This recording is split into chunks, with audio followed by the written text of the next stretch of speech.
Hello and welcome to Sugar, Silk and Stretch, a unique boxing podcast brought to you exclusively by Ace Podcast Nation.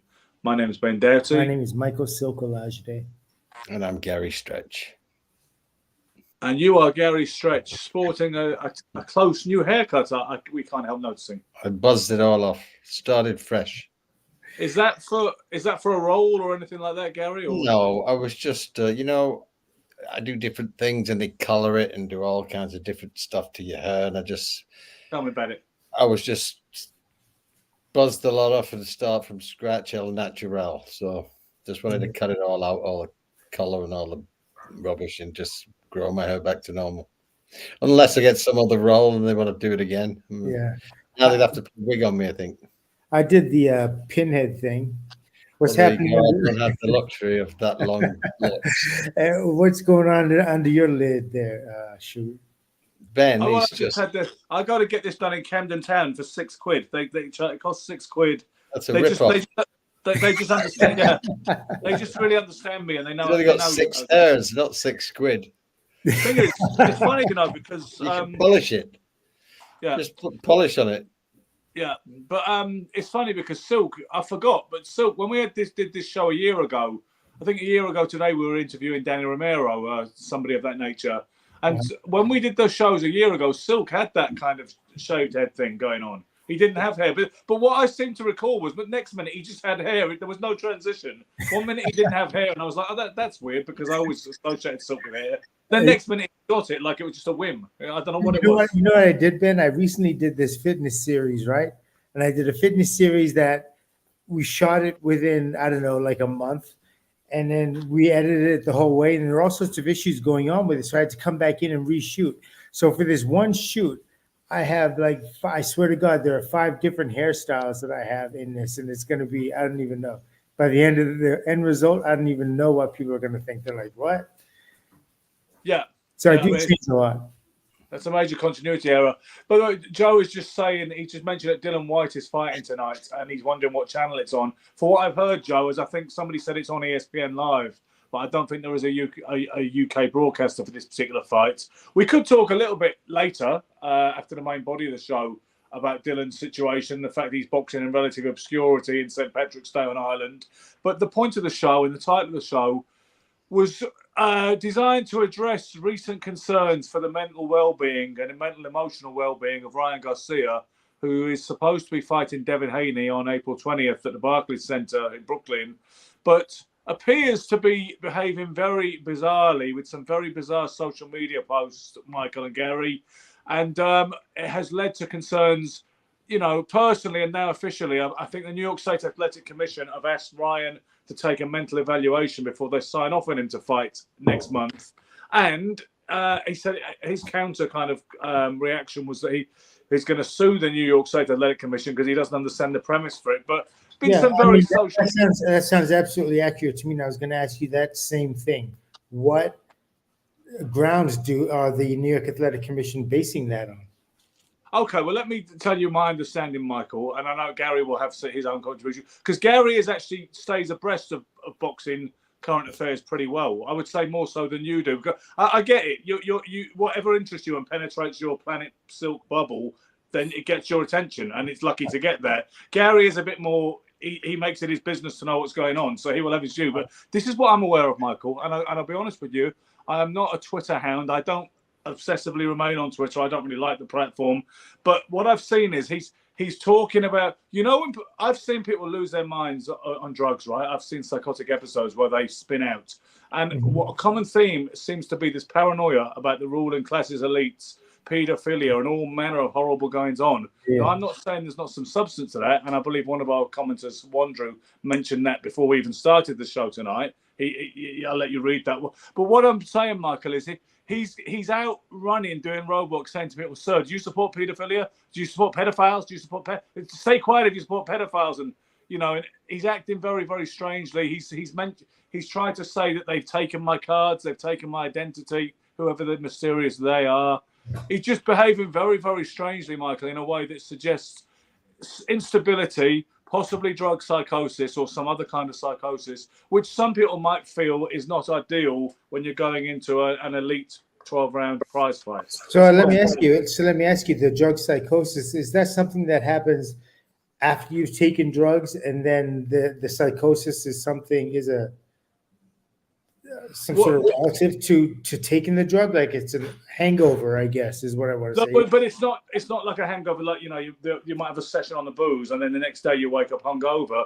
My awareness is people who consistently use drugs over a certain amount of time, particularly people who are perhaps genetically not designed to weather the storms of drugs so much as some other people, that something in the brain seems to snap with excessive usage, where their rationale in normal day-to-day brain seems to be eroded to the point where they believe all manner of things are happening which are not happening. You know, hallucinations and stuff. Some people, you know, Michael and Gary, are saying, nah, you know what, somebody on my page the other day said he's just experiencing a spiritual awakening, and it's people who are on a low frequency can't understand that.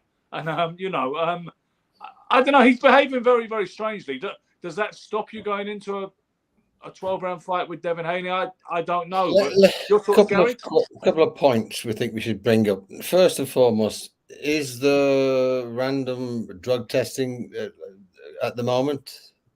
I'd have thought for every big fight, pretty much, Gary. Almost every big fight has it. So, I would imagine that if he was on substances, that would have come up, which doesn't appear to have come up.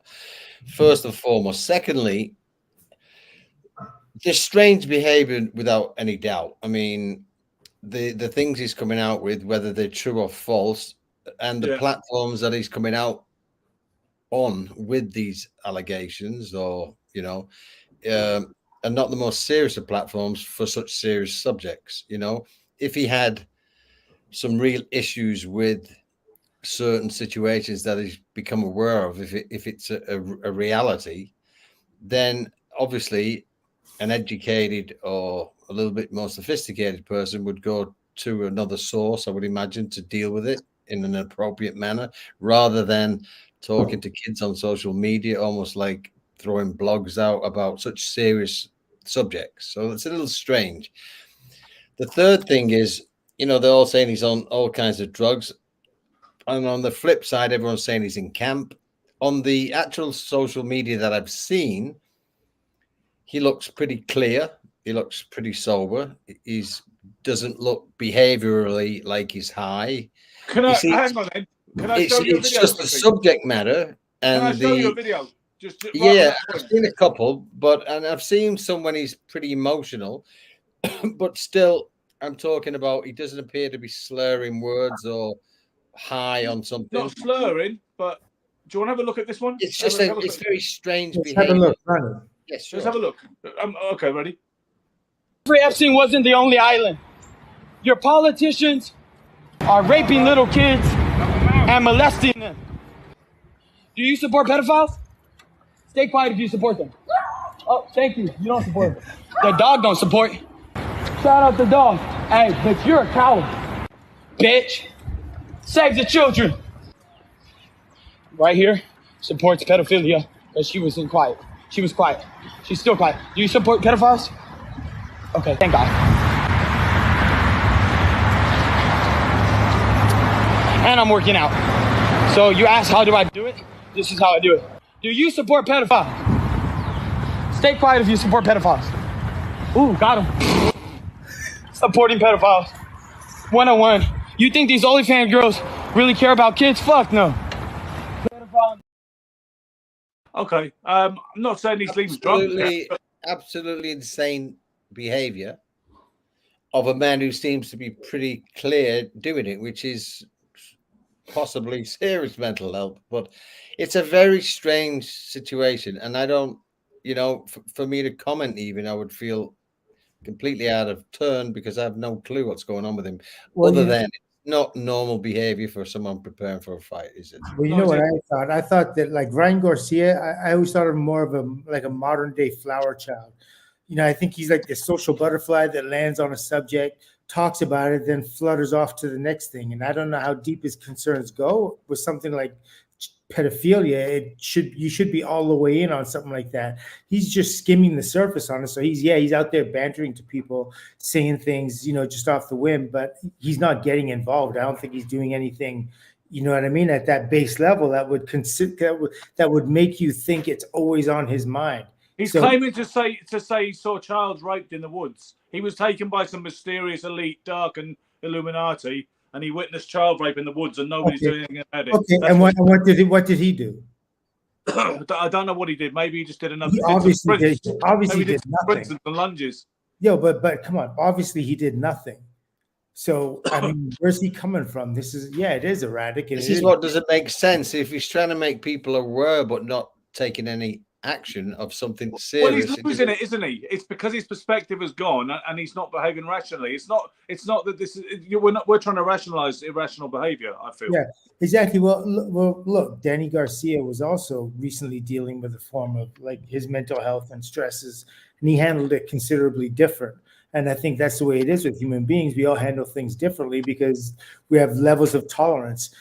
Danny pulled himself up out of the mix and was just quiet and dealt with his thing for a while. And then when he got in the ring, had a fight, won his fight, and then he let it out, right? He kind of showed that emotional side and what it took from him. And he got support from people and everything. But Ryan Garcia is a little bit more showy, I guess, more flashy. I think he needs the light on him. You know what I mean? So it's almost like a not necessarily egotistic, but it's like he's using someone else's pain to bring light to himself, or to bring the shine on himself, or to bring the attention to himself, because he isn't getting that attention anymore that he once had.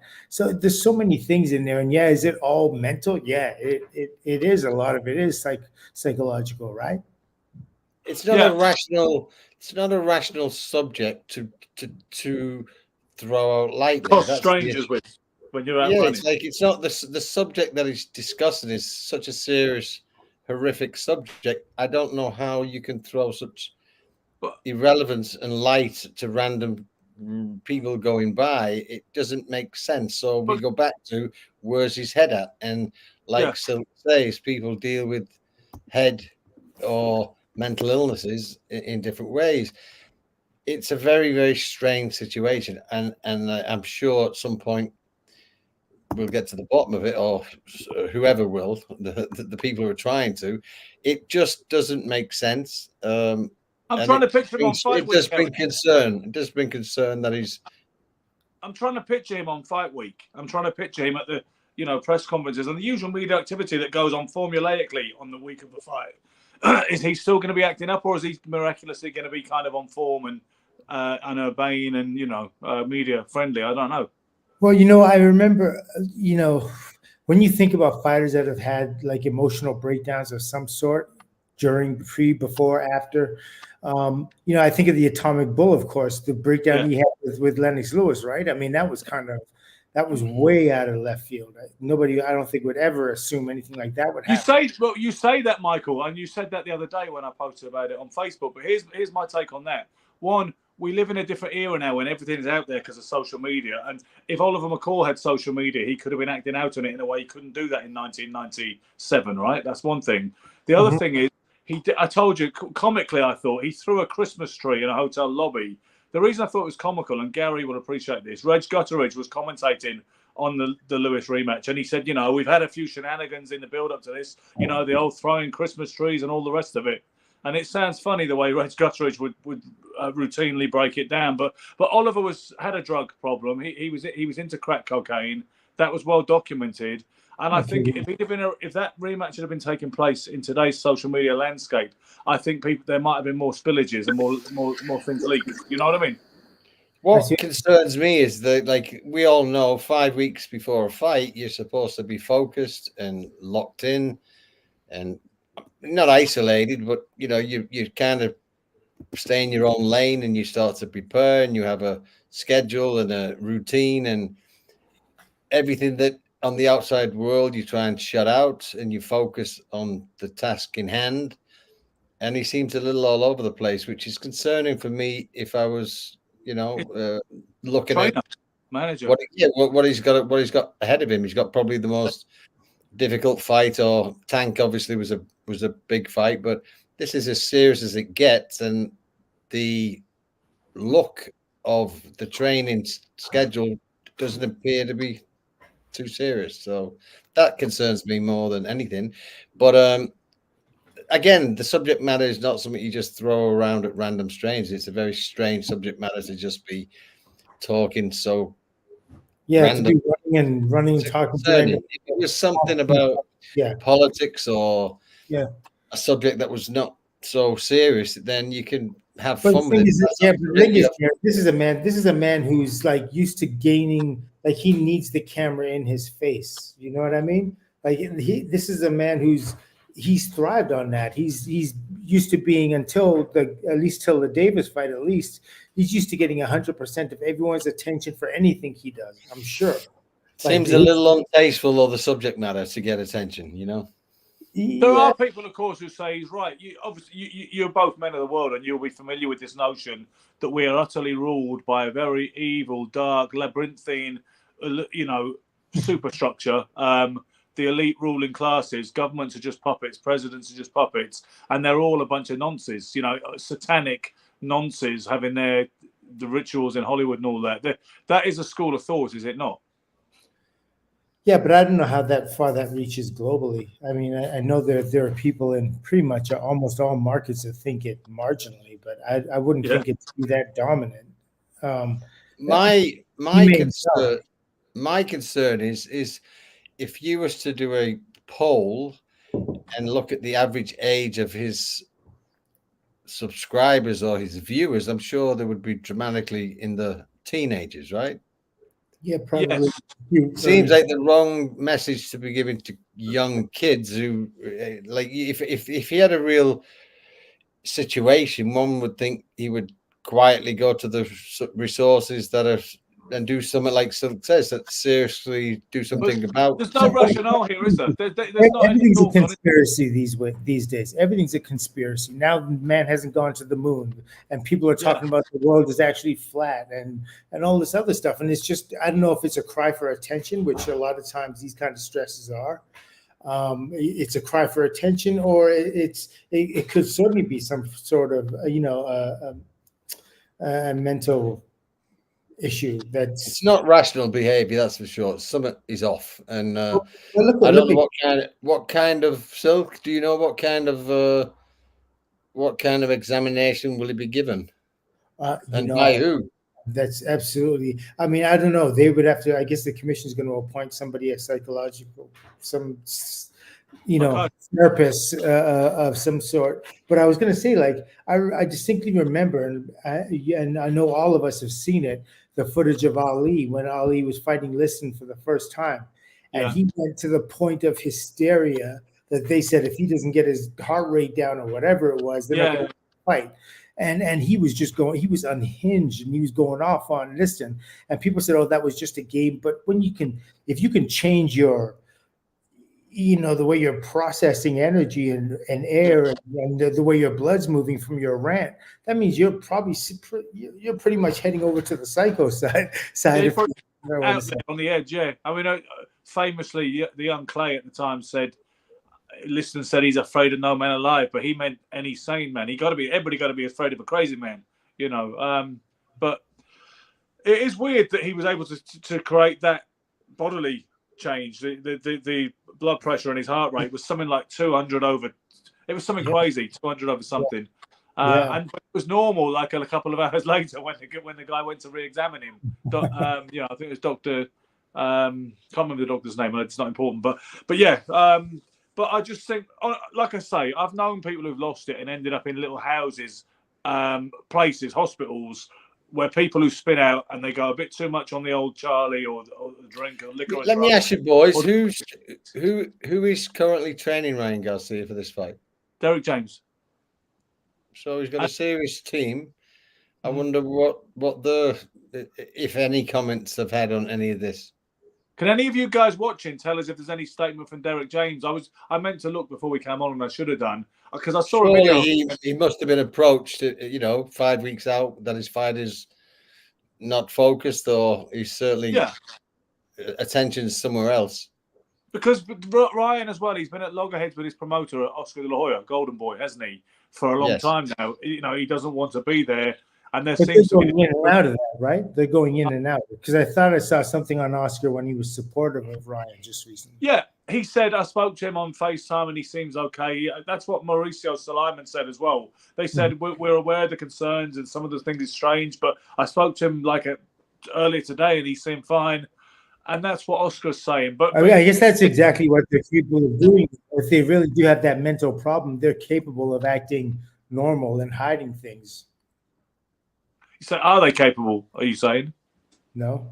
Yes? Have we frozen? I mean, what's strange, a few weeks ago, there was a thing on Ryan Garcia that he was in prison. And obviously he wasn't, but it was a very, very specific, like a news thing on social media. I don't know who did it. There was a post when he was in a room, looked like a very sparse room, almost like a jail, like a police interview room. And he said, they've took my phone, they've took my credit cards, they've blocked me, you know, and then I looked up online to see if any information, Google, has he been arrested? No. And then the next day I was heard he was in camp. So it all doesn't make sense. Everything is contradictory to what seems to come out. Is the opposite. So I think if he'd been arrested, we would have known, but it's talk like he has been, but then there's nothing clear on any kind of news channel that's legitimate. So it's a very strange. However, these things are being put on social media, they don't seem to be backed up by real news. So I don't think he was Nick, no, but in general, let me ask you something. Go on. No, I was going to ask you something. I was like, what is Ryan Garcia usually like? I don't know the usual Ryan. Well, I think he's normally a little controversial. He's very outgoing. He does a lot of social media stints, but this is, again, I go back to subject matter and accusations to people probably in very high positions. This is not a subject you play with, and so that's what's strange to me. You know. Well, yeah, I don't suppose we have to get too fixated on the paedophilia thing, Gary. If we look at the holistic situation of his general mental well-being, because I mean, yes, that has been the big thing that he's obsessing over right now. But I do think there is a larger issue. Well, we say that, Ben, but if he was talking about crazy, funny stuff, then you could say he's having a laugh, But I mean, again, when you do bring in that subject, it's not funny, and that's what makes you consider his mental health is not correct. If he was talking about, I'm going to beat up Haney, I'm going to do this, I'm going to do that, like stuff that, you know, you can throw around, great. But this is very serious subject matter, which is the subject matter is what is shining the light on. Is he crazy or has he lost his mind? But I thought he'd lost it before he started talking about nonsense as well and child abuse. Because I mean, what would he say that would make you feel he'd lost his mind on another subject? Well, he said they've taken my cars. That wasn't child abuse related. He's saying, well, it was because he said, I've seen, that was related to this because he said, I've seen things in the woods. It was all in the same interview. And I've seen these famous people or whatever he was saying. And that was following that. They've took my cars, they've took my phone. So that was all in the same related kind of subject. Okay. So he's seen people in the woods, like a pogrom of witches kind of thing. And I think I don't think it was physically. I think he's seen some kind of footage. Right? I don't know. I'm not too versed on it to comment, but all I know is the behavior is not normal, and the subject's a very strange subject. I've seen a few people end up in mental institutions, like I say, and it's usually been burning the candle at both ends. They had other perhaps diagnosable conditions going on as well. You call it mental health or, you know, emotional problems. And then they ended up thinking the delusion is really scary because they're really convinced things are happening and they want you to react to it. They'll say, but Ben, how can he be burning the candle at both ends if he's got a credible trainer who's supposed to be in the gym every day? And if he wasn't, they would surely be. Trainer doesn't want to hurt his know. Come on, this trainer doesn't want to hurt his money. How about that? Like yeah, plus about Tony Ayala Jr. was jacking up heroin, you know, on the day of a fight sometimes. And he was boxing at world-class level on NBC TV with a big push behind him. You know, but what I'm saying, James is so people that care about him. The people that care about him have put money ahead of his well-being. If that's the case, if that's what you're saying, if he does really have mental issues And Derek James is like, well, I'm just going to shut up and get over this. Well, do you not remember? Do you Yes, not remember the hiatus he took last time? He took a few years ago. He took a year out basically because of emotional problems. He was right after the Luke Campbell fight, I believe it was. The world was at his feet, and he suddenly took a timeout, saying, "I just can't handle this right now." Yeah. So, and people already said, "I think there's substance issues here." Some people were saying to me, Okay. So I think that is part of the story. I do think alcohol and drugs is probably part of the story somewhere. It's a strange situation because I understand business, but I also understand that the trainer that he has, Derek James, I don't think he's the kind of guy who would just take the money and let someone, it's like if someone went out on the piss, you'd smell it at 5 o'clock in the morning in the gym. You know what I mean? On his breath, there's telltale signs of, and I don't think that a credible trainer would let that slip. Certainly would be watching him. He's certainly getting the information everybody else is getting, and you would be all over it. So, I mean, I remember years ago at the Thomas of Beckett, I trained with a guy, Cameron Lithgow, who's a great fighter. He was a real handful. He loved to drink and he loved to fight. And he wasn't always the most dedicated, but he used to win every fight. And everybody knew it wasn't, and this is a much lesser level. And they went to all kinds of lengths to lock him in. We was locked in the house, and we all shared a same training camp. They used to bolt lockers in the house. He'd climb out the window, Cameron, with a curtain and go on the piss and then climb up the window and get back. I mean, he went out, but everybody knew, and it was such a lesser situation. But people know what's going on, and for Derek James to let this slip, very strange. Yeah, but it does happen, Gary. It does happen. I remember. I understand it happens, but it's a strange one for me. I don't and even before you go there, trainers and fighters, that's the closest you're ever going to get between an athlete and their coaches. Boxing coaches, they're very, very close and intimate with their fighters and understand everything going on in their life pretty much. So if they don't have that bond, then he could surely miss those signs. If he doesn't have that care, that love, he hasn't raised Garcia from a kid. He's coming to him now as money. That's all he's coming to Derek James as, money. He's not coming to him with compassion, care, empathy, any of those kinds of things. This is strictly business. So right now, the trainer is kind of like, well, he's not physically going to be hurt, and he's a little bit mentally, maybe he's not quite all there. But, we're going to get through this fight. I'm not going to hurt the wallet, and we're going to go from there. I'm not saying I'm speaking for Derek James. All I'm saying is because he hasn't raised Garcia from when he was like this, and he isn't really a part of him like that, it's much easier for him to part. As we all know, trainers are it's easier to part with your fighter if your fighter's just come to you recently. Yeah. And, like I say, it does happen. Sugar Ray Leonard went on a vodka bender like about 8 days before he fought Bruce Finch. Luckily, it was Sugar Ray Leonard and he got away with it, But I remember Mark Tibbs saying he was working with a fighter. I won't say the fighter was. He's well known in England. I will say it wasn't Billy Joe Saunders, but they were getting ready for a big fight, and he said he could smell booze on the breath in the morning when they were doing track work or whatever. Yeah, this is the stuff. Yeah, that's the stuff I would imagine they know. Yeah.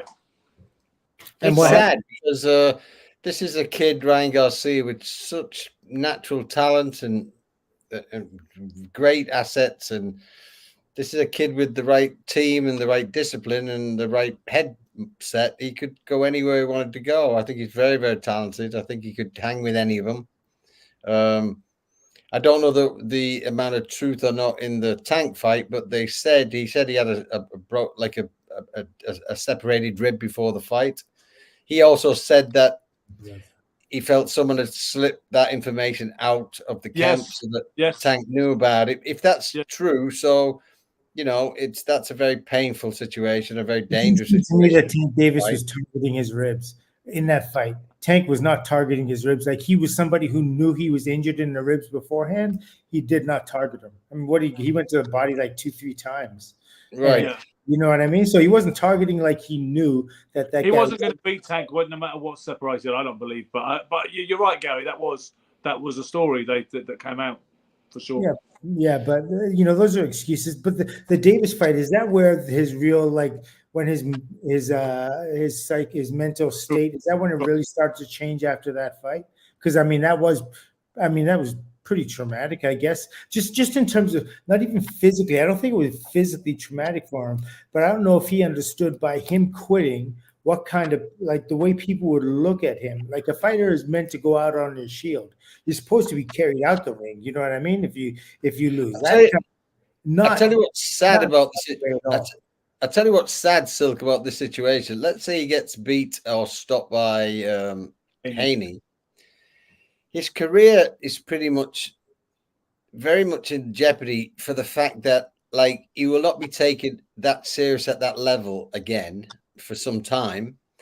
And it's sad because he's lost to two of probably the best at the weight at this moment. But the way in which he's lost to both, and if he looks good for 4 or 5 rounds and then just falls apart again, everyone will look at him and not suddenly the credibility will be gone, and all the rumors will be, whether they're true or not, they'll all say he's on this, he's on. It's a very dangerous situation for his career not to get a really good performance out of this next fight, even if he loses, if it's a close fight. But with credit, like losing but with credit, he needs credibility. He's lacking that, and that's scary in his position. All he has to do is not quit, and he can always come back. He could lose this fight and not quit, and come back, and people would get behind him for his strength, the strength of character, to be able to come back and win fights and get back into the position where you can get a title fight. I think people, like fans of boxing, are absolutely forgiving of fighters of anything or most anything. You know what I mean? But when you quit, that tends to linger with you for a long time. And you feel he did that against Tank, right? I don't. You know what? It's really hard to. I didn't really analyze the ending of that in that way. I didn't give it closure in that way. I didn't ask myself whether he quit or not. I just said it was a great body shot. He felt it. And I just kind of, for myself, I let go at he was crippled from that body shot, because I know how crippling they can be. But he didn't have pain registering on his face. And yeah, he didn't try to stay down. I mean, the biggest detriment, or the thing that hurt him the most, is that he appeared not to try and get up. He just sat it out, and that can be a crippling body shot where you just know you're really hurt, or you don't try and get up. You just say, I've had enough. So I don't know, only he knows, but like Silk says, it can happen again. And that's the thing about this fight. If I was in his position, as young and as talented as he is, he really has to do everything he can to do the best performance ever, because even like Silk says, even if he loses, but he goes out in a hell of a blaze of glory in a fight, then he'll be fine. But if he has any kind of controversy again, then it's very bad for his career. We just got Francis Ampofo, former British and a European, I believe, Francis. champion, who just says, "Wow, Gary Stretch, haven't seen him since he was fighting Chris." As a former champion on the line there, or watching the show. Hi, Francis. He's a good guy. I know him to some degree. I've met him a few times. Wonderful guy. Met him at the Xboxers barbecue, that kind of thing. One of the shortest professional boxing champions in history, but according to Michael Allard today, it doesn't really matter anyway. It's height is not a thing. So, Francis, don't let it impede your ambition. I'm in your corner, Francis. I'm in your corner. Ben's always giving you the double doubt, but not me. Yeah. The double doubty. Hey, there's a nickname for you. The double doubty. Yeah. Well, yes. What was yours? Something to do with the Pirates? I can't remember.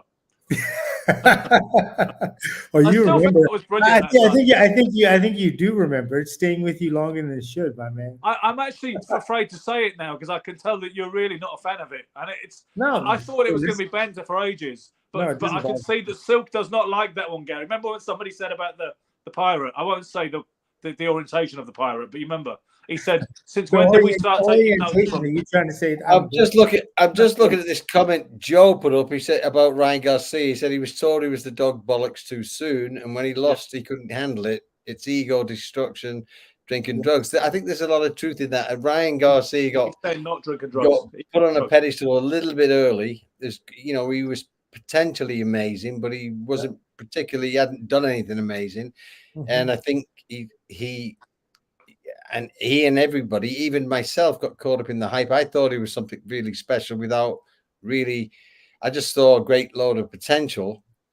And again, potential is somewhat, it's like a flower. You need to water it, you need sunlight, you need time, and it develops into something beautiful if it's looked after well. And right now, I don't know who's looking after Ryan, but it doesn't seem like he's got a structured base and a good team around him. That's because anyone with any sense would keep him out of all this right now. Yeah. Yeah. He's got a very big fight ahead of his career and he needs to focus. And and again, it's like, if you're going to take this serious, the subject that he's talking about, there's different ways to do it, I think. Now he's still paying his dues physically, right? I mean, I saw him running, but so what? But he's actually he looks in shape, Michael. He does look in shape. Okay, he looks in shape, but a lot of skinny guys can look in shape, just the fact that they're skinny. True. So so let me ask you: has anybody seen any footage of him sparring? No, I just seen pad work where he's throwing this really quick. Where is he training, Ben? Well, if he was training with Derek James, they train in Houston, Texas, I believe. And the fighters were Vegas? No, in Brooklyn, in the Barclays Center in New York. Yeah. So, I mean, I wonder. See, some people say, right? You both have heard this. That there's a belief, a perception in boxing circles, particularly amongst fighters and trainers, that fighters are not the full shilling anyway, and that you have to be a little bit crazy to do that for a profession like both of you did with great distinction. So I think fighters are quite proud of the description. They get together and they say, we've got to be a bit mad to be one of us anyway. How much credence do you give to that entry level of not quite right in the head to be a boxer? I think you have to be a certain. I think you have to be a certain kind of human being, but it doesn't mean you have to be mentally unstable. A lot of the boxers I know are very smart, very gentle, very quiet men. The good ones, quite humble. I think there's a breed. We have a streak in all of us. Like, it's not for everybody. No. But I think that the biggest issue with boxing, I think, for me, where mental health comes into it, is normally you turn professional if you're a prospect quite young. And then you end up at a certain middle age of your life. And if you've not made it to the degree that you can retire, you don't normally have a profession, an education, and you get thrown into the world on your own. And it's a scary place to just wake up one day at 35 and don't have money, don't have a career, don't have a profession. And you've had a lot of some sunlight on your face, some limelight, some kind of, and the thing is, normally, certainly with me, and I still suffer from this a little bit, is, I was always managed or handled. So all of a sudden you got to pay your own bills and you pay your own this and you got to get organized. And then, it's like all of a sudden everyone goes away. And I think it can affect people differently. And I think depending where you're at and if you've had any success or you have any kind of stability, maybe less. But when you get thrown out in the wilderness at the end of a career with nothing for it, it's a scary place. And I think people go on a spiral downwards. And so I think that's, it's a part of it. It's not that the guys are crazy. It's the situations they end up in. Put anyone in that situation, most people at 35 have got a solid, somewhat base career, position, maybe a home. And the fight game, it's fight to fight, day to day with most of us, unless you get to be very successful. And when that ends, it's a scary place to be, I think. I think, personally, I think like boxes, look, we've all heard it before, like life is like a box of chocolates. You open it up and what you got to get, you don't know until you put it in your mouth. It's just like that with boxes. You have boxes from all different sides of the world with all sorts of different personalities and likes and dislikes and, different types of energies.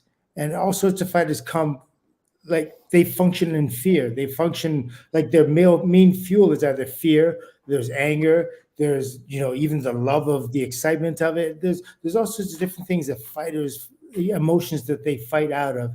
And that's the one thing about boxing that's so amazing. You can take all that, and as long as you don't let that cripple you, you can use that as a positive fuel. Even the negative things that happen in your life, you can take it and use it as positive fuel.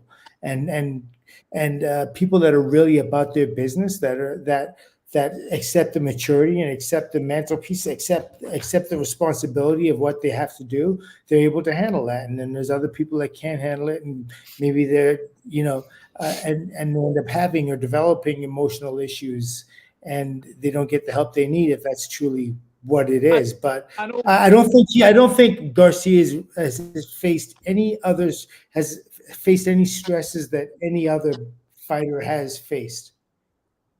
I don't know. On a general, Silk, I think where boxing and mental health has a relationship or has a correspondence is it's like a relationship. Imagine being married for 20 years and putting everything into a relationship and then getting left. It's a devastating kind of feeling, I'm sure. In a team sport like soccer,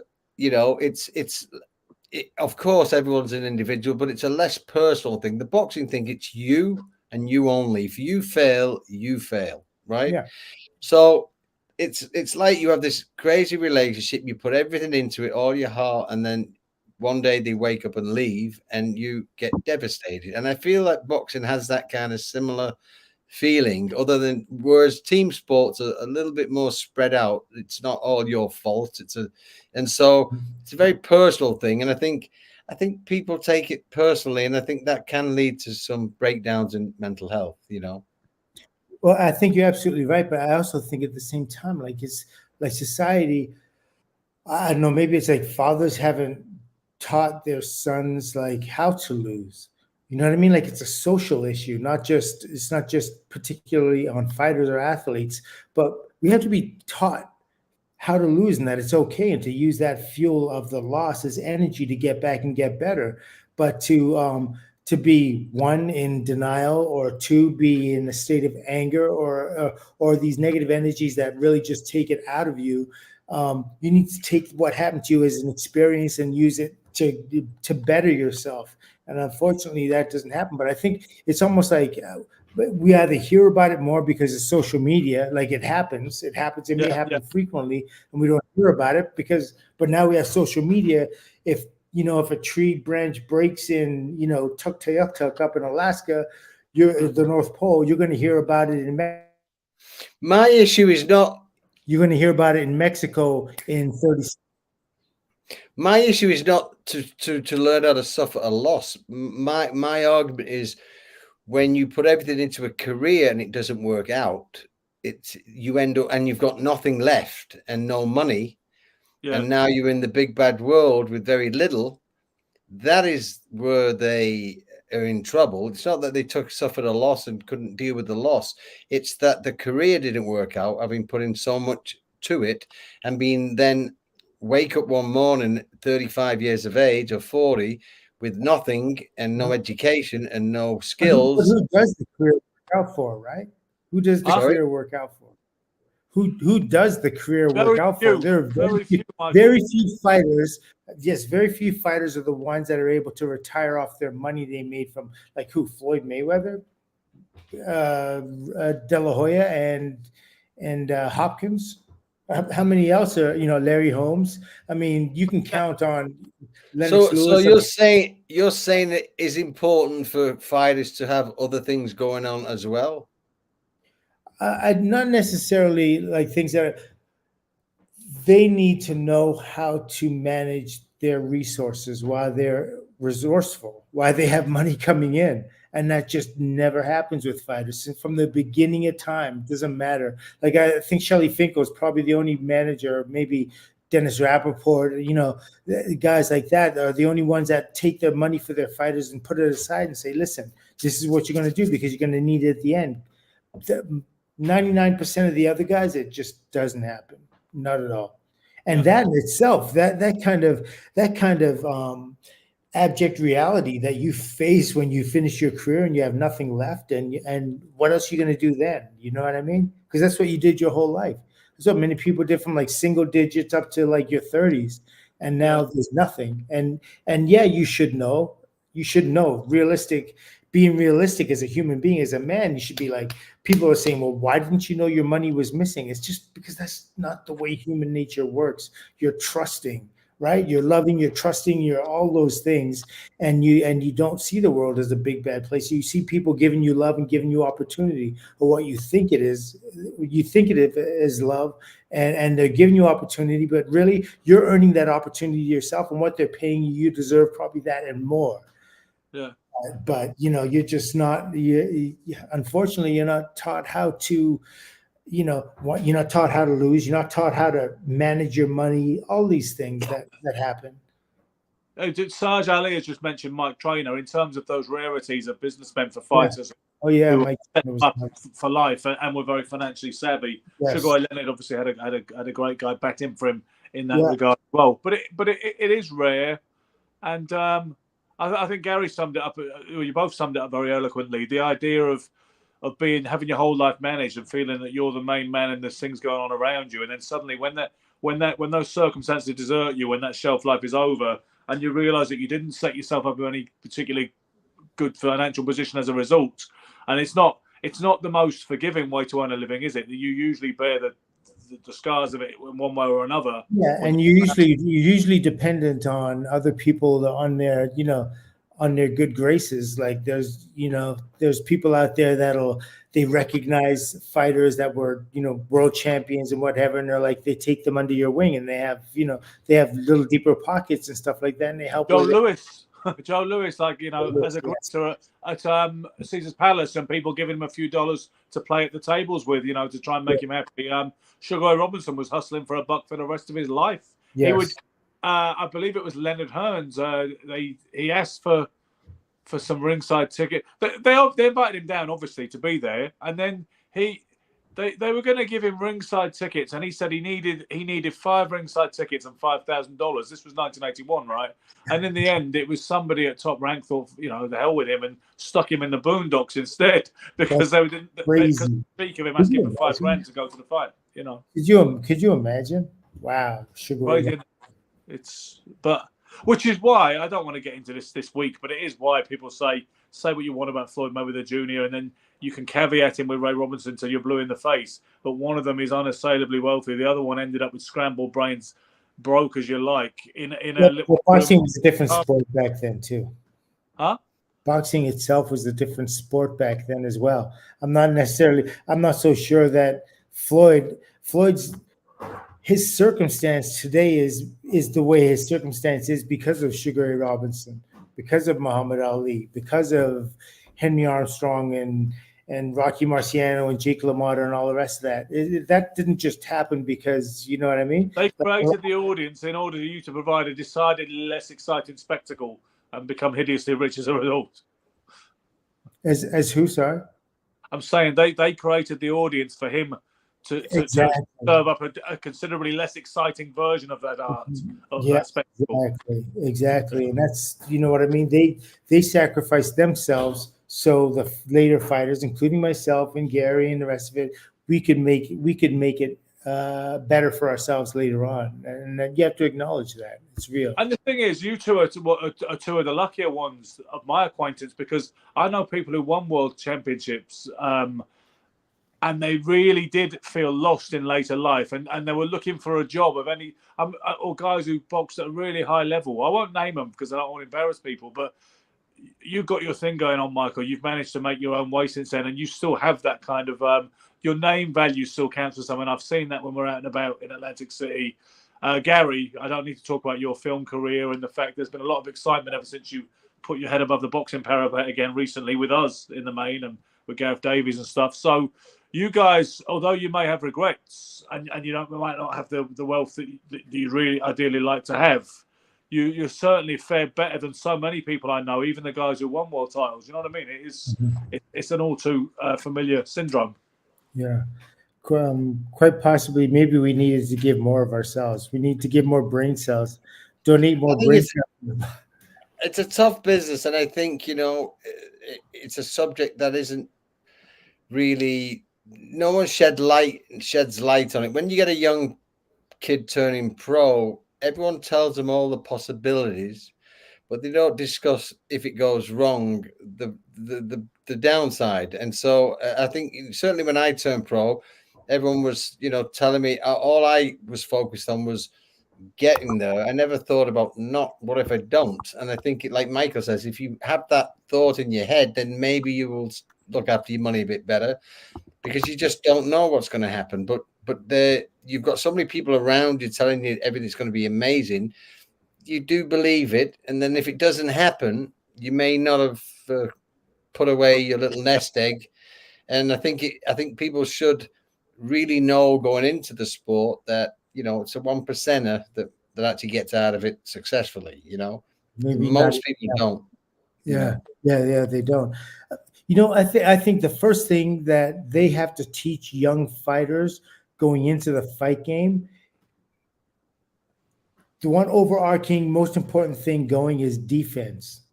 Because exercise. Defense. It's got to be defense first, because at least that way, like, you'll have like longevity, and when you get out, you'll have some semblance of a brain, and you won't be subject to like, I don't know. There's just. So is that what you'd have done differently? No, I'm joking. That's what you weren't doing before. Michael, it's a good question. If you SA1 Boxercise says, did Gary and Michael think about the money or becoming millionaires, or did they think about the glory? For me, I was just caught up with the challenge to see if I could do it. Like, I got a little bit of success as an amateur, and I felt, can I take this all the way? I didn't even think about the glory. It was more of a challenge for myself personally. Could I do it? And could I fulfill what potential I seem to have? And I went on a journey to see how good I could be. And of course, you have in the back of your mind, the money and the glory. But my journey was more of to prove to myself if I could do this. That people believed in me always, and I thought, and I never probably believed in myself. And then I got to a point where everyone was saying, and I started to get results, and then I started saying, you know what, maybe they're right, maybe I can do this. And I went on a journey to see if I could do it, for myself, and all of the trimmings go with it, and that's all great. But I think the core honest reason I did it was for myself to see if I could do it. And I'm not sure how about Michael. What was your drive? I was going to say that I went into boxing at the suggestion of my sister. I love boxing. I watched it on TV, but I didn't think I could be a fighter. And I went in on suggestion, and it didn't go well for me the first year. I showed I showed improvement the second year. And then all of a sudden I was turned pro out of necessity. And then when you're fighting out of necessity, you fight differently. What was the necessity, Michael? Tell me, how did that get money? Because, my father had lost his job. And so it was like the Olympics were like, I think 3 years off. We just had the Olympics in the 80s, and I turned pro, I think 81, something like that. Started boxing in 79. And so there wasn't really a lot of opportunity in this. So it was just a matter of, let's turn pro and start getting fights and start getting money coming in. And so I couldn't say I was passionate about. I was a fan. I was passionate about, Muhammad Ali and all the great fighters before him, and the great fighters that were happening in the 70s. Denny Little Red Lopez, Pepino Cuevas. I'd be watching their fights, outside people's houses, looking at their window through their basement, watching the fights, instead of being in church, kind of thing. So that's what I was doing. But I never really thought I would be a fighter. So when I did end up going down to the gym and train, I don't know, it was different. It wasn't my nature. And I think in a lot of ways, sometimes in my fights, you could see that. As far as I'm concerned, I could definitely see it anyway, at least. But these are some of the things you look for in fighters. You know what I mean? Like, I take my own experience and I look and see if a guy's real and what he's really about, just from my own experience in that way. Ben, let me ask you this. Ben, of the three of us, I think you're the most, box savvy, or No, more you mostly. certainly have a passion about the sport. What stopped you turning pro, Ben? Well, yeah, good question, Gary. Basically, okay, so I started at 10 years old, yeah, and I had my first amateur fight at 11. Right. Unlike Michael, I was considered good at it from the start, and I was a big fish in a small pond because it was Stroud, Gloucestershire. It was a fledgling amateur boxing club, so I was sort of leading the way because I started the night the club opened, at a young age. I was quite good at it. I never won a national title like yourself, but I won the West of England things like that. Got to a quarterfinals here and there, and then when I was 18, I think I needed to blow off some steam. To be honest with you, I sort of started drinking, which I hadn't really done before much to any extent. And then I had a little break. I went to the States when I was 20 years old and with 400 quid in my pocket, $800. Made my way from New York to Colorado how long was I gone? But I was there for it was something like 8 weeks or something like that. I was gone for a few months. No, 4 months. Sorry, I left in August and came back Christmas Day. Okay, but regardless, so after that would have brought us into 1991. I had a little break and I got in the whole sex, drugs, rock and roll thing. Decided I wanted to. How old was you, Ben? 21. About to turn 21. Decided I wanted to be in bands and play guitar and all the rest of it, and then I went to the gym. Funny enough, it does involve Chris Eubank to an extent because I went to the Thomas & Becket gym just after my 21st birthday, having had, 34 amateur fights behind me and a bit of a background over years, but I'd have a couple of years off. And the reason we went was my dad said he thought Sugar Ray Leonard was going to be there at the Thomas & Becket because Dan Sherry was supposed to be training there, getting ready for Chris Eubank's first defense of the WBO middleweight title that he won off Nigel Benn. It turned out that Sherry wasn't training at the Beckett, and so Sugar Ray Leonard never showed. But we went there, and I had a workout because we said, well, I might as well train, and then that way, if Sugar Ray is there, at least we're not like autograph hunters. I'll be training, and my dad could hold the pads for me and all that. And then we got talking to a fella called Harry Burgess. I don't know if you ever come across him, but he was a manager, promoter worked at the Thomas & Becket. And he remembered me from days gone by in the gym, and he got talking, and I asked, could I do a bit of sparring with some of his fighters? And then the next thing, I'm turning pro, and they said, yeah, we'll get his license, and he'll have his first bout at the National Sporting Club. I'm the matchmaker there, and they were talking quite, upbeat. I was going to do this and that. It was still 1991. They were still talking about the marketability of a white boxer, and he could do well. He could earn a few bob, and I, at the same time, I was going out with my mates and indulging in recreational drugs and drinking, and I didn't want to do it. I didn't want to make the sacrifices. So I found a reason to have an argument with someone at some point before it happened, and stormed out the gym one day, and I never went back in a boxing gym until Gleason's in 2003. So, but it was silly, really, because I think. Do you regret not turning pro? Yes, to be honest, I do, because I just think I love boxing so much. I still enjoy sparring now, So the liquor did what it was supposed to do. Which was what? Well, you said that you ended up not boxing. Yeah. It did what it was supposed to do. Yeah. What, take you out of the game and take you? Exactly. Yeah. And nobody was there to tell you anything different. I mean, you said, Michael, when you didn't know me as well at the time, you saw some footage of my fight in New York when I'd had a 12-year layoff, and you said it's a shame someone didn't get hold of you. Yeah. No, I like you. You're very stylish, good boxer, nice style, nice balance.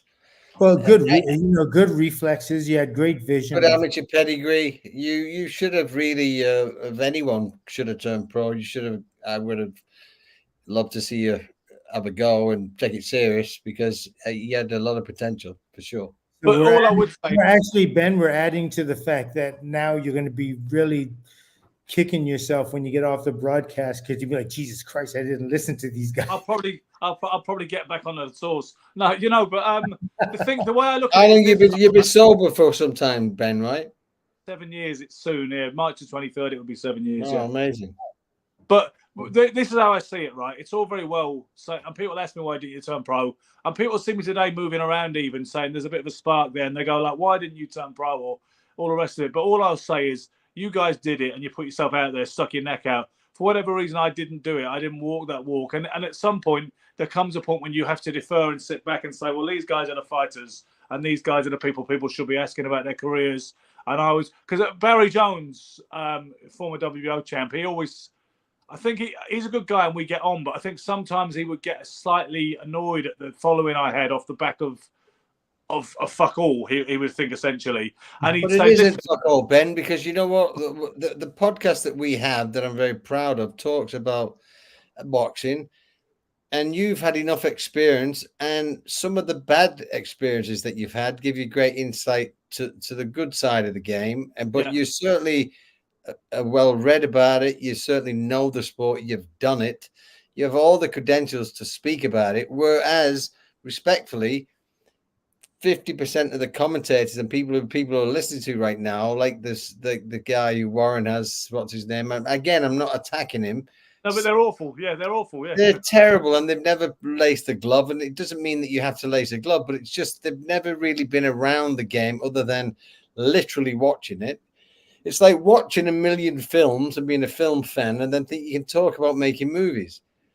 And that's why I want us to expand, because that's I think what bothers me. It's not about not having knowledge about film. Like, you can watch a million films and be really well versed on films. It's a different kettle of fish when you got to go and make a movie.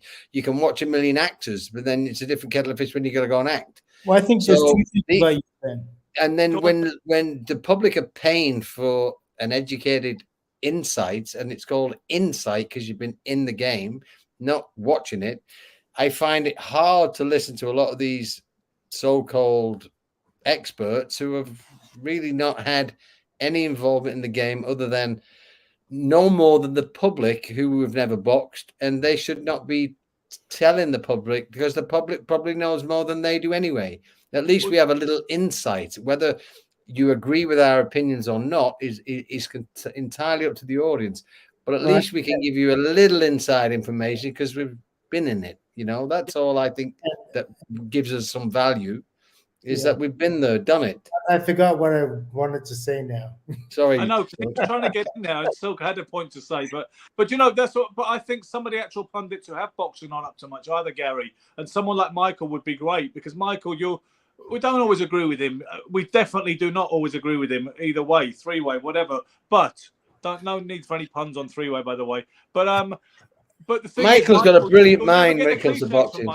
You'll never get he has a brilliant mind when it comes to boxing, because he also has a deep understanding of psychology and like he understands like thought process, and when you match that with his experience, and he's quite an eloquent man. I think I love listening to Michael. I do, because he's a little bit different. He beats at his own drum. He did as a fighter. He was a little bit different as a fighter.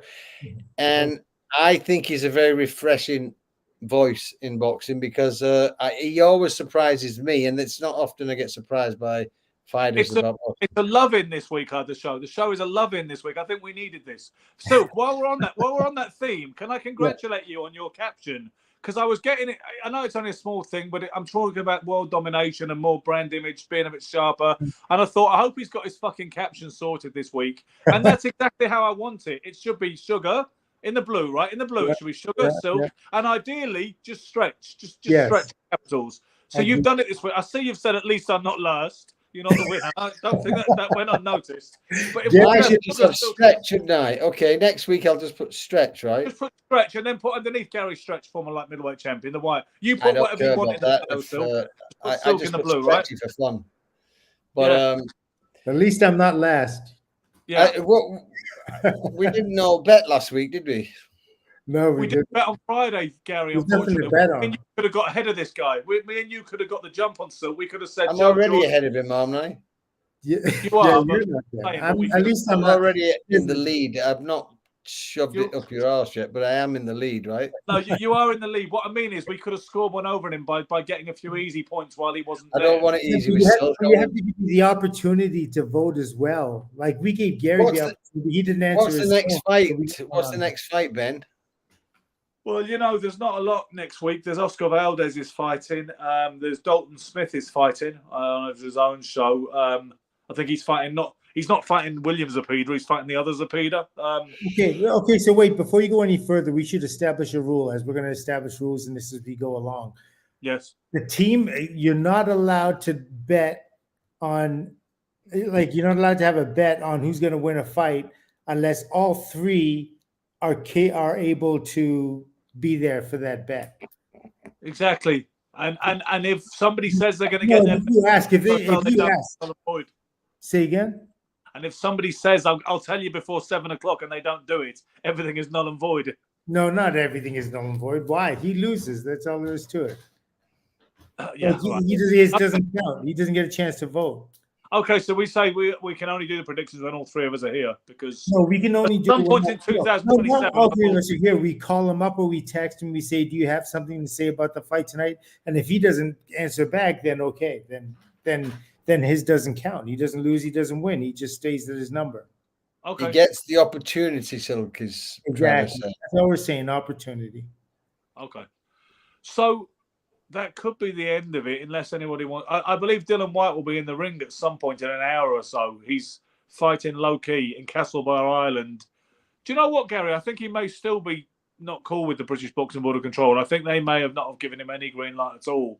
I'm not sure what the position is. He was cleared by the Texas Commission, who he holds a license with. He's fighting Christian Hammer in Ireland tonight. Who's Christian Hammer? Christian Hammer fought. It's a hell of a name, isn't it? He fought Danny Williams. He fought Tyson Fury. He fought. And how did he do with these guys? Well, he lost, but how?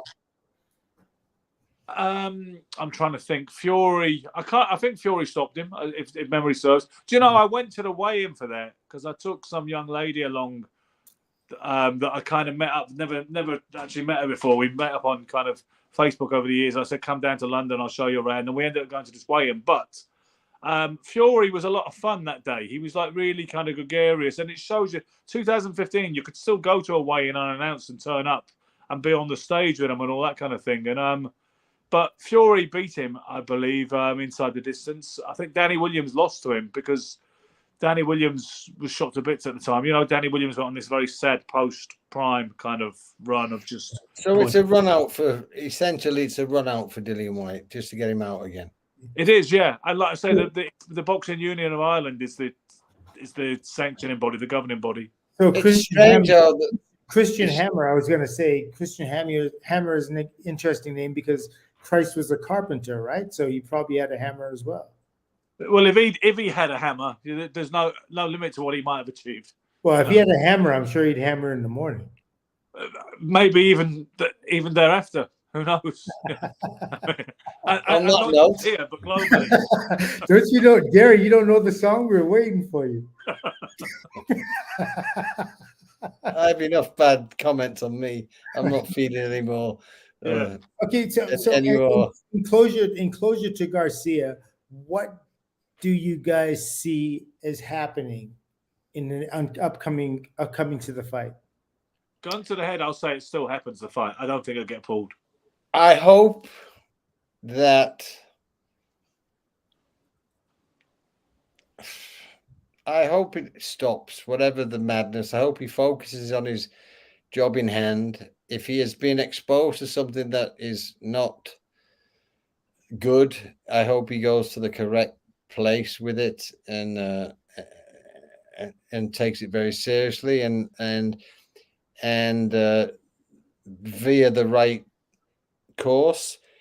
And I hope that he's well, and I hope that he focuses because he has a very serious task in hand in regard to boxing.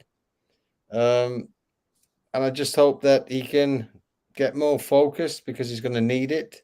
I do believe he has every chance to beat Haney at his best, but he will have to be his best. And I think I just hope that, whatever it is, I wish him well. I wish that he just finds whatever peace and focus he needs to focus on what he has to do and let the powers be do what they need to do in regard to whatever subject he's talking about. At least if he is talking about something serious, he's certainly drawn attention to it. So that may have been his purpose. And again, I feel uncomfortable discussing it because I know nothing about it. So it's just I just hope the well-being of a young fighter with such potential that he lives up to it. I just look at it like this: like he's a young man that he's out in the wilderness. He's lost. He has people around him, but he probably feels very much alone, still handling it all on alone. This fight means everything to him. I mean, this is one of those things. Whereas he's out in the wilderness and he's been like, it's your job. This is the tribe. You're kicked out of the tribe. It's your job to go hunt and bring back the meal for the tribe.